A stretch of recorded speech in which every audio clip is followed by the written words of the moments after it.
course, this is Small Business Week, but then again, every week is Small Business Week. I mean, consider the facts, underscored, by the way, from a statement from the White House on Monday. Quote, small business owners embody the American pioneering spirit and remind us that determination can turn aspiration into achievement. That was from Donald Trump on Monday. Small businesses comprise 99% of all firms with paid employees. They generate 1/3 of the country's $1.4 trillion in exports. They employ 48% of the private sector employees. And right now, small business optimism is as high as it's ever been. I want to bring in now Joseph Semprevivo. He is the president and CEO of Joseph's Light Cookies. Joe, thanks for joining us. Thanks so much for having me, Charles. Hey, talk to us about this. This number with small business optimism exploded right after the election, and it has stayed strong. What's going on? Well, I, like the other 30.2 million small businesses in the United States, are feeling the positive effects of tax cuts that President Trump and the Republican Congress gave us. Yeah, but you know what? The rest of the society, right, they're getting bigger paychecks, there's bonuses, companies are investing, but it still feels unique that somehow something was holding back small businesses. Of course, taxes help. I would suspect these regulations also help getting rid of them. You're spot on. I mean, they gave us the taxes, but then you have Donald Trump, who rolled back 1,500 regulations.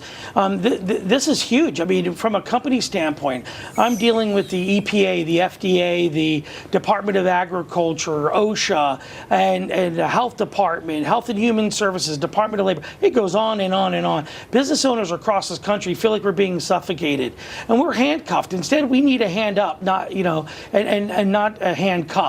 So I think between the tax cuts, the regulations, that's what's driving this 40-year high for optimism for small businesses. Yeah, someone making cookies shouldn't have to deal with all those hurdles. By the way, let's talk about your cookies real quick, because even though I haven't had them, I've heard of them, and I heard they're amazing.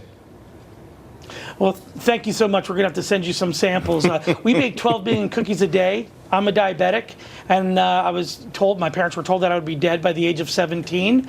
And instead, I wanted to make a sugar-free cookie and share it with other diabetics.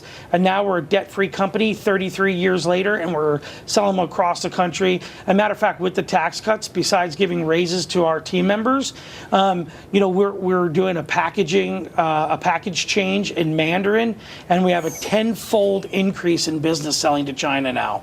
Are you concerned about what's going on with this trade situation, or do you think it's important that this administration try to open up that market that you've pierced, but open it up fairly along with other markets around the world? We do need fair trade, and President Trump has nailed it perfectly, and he needs to run negotiations like he always has with his business, and we will have a successful outcome. And then we're really going to talk about an industrial revolution greater than what we've ever seen before, because he understands business, he understands small business, and that's what's critical for all of us to grow jobs, to grow our economy, hire more people, to give those higher wages.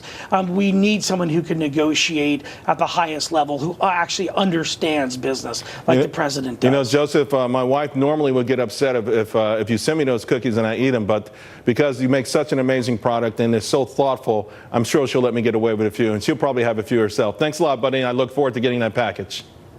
Hey, thanks so much, Charles. All right, see you soon.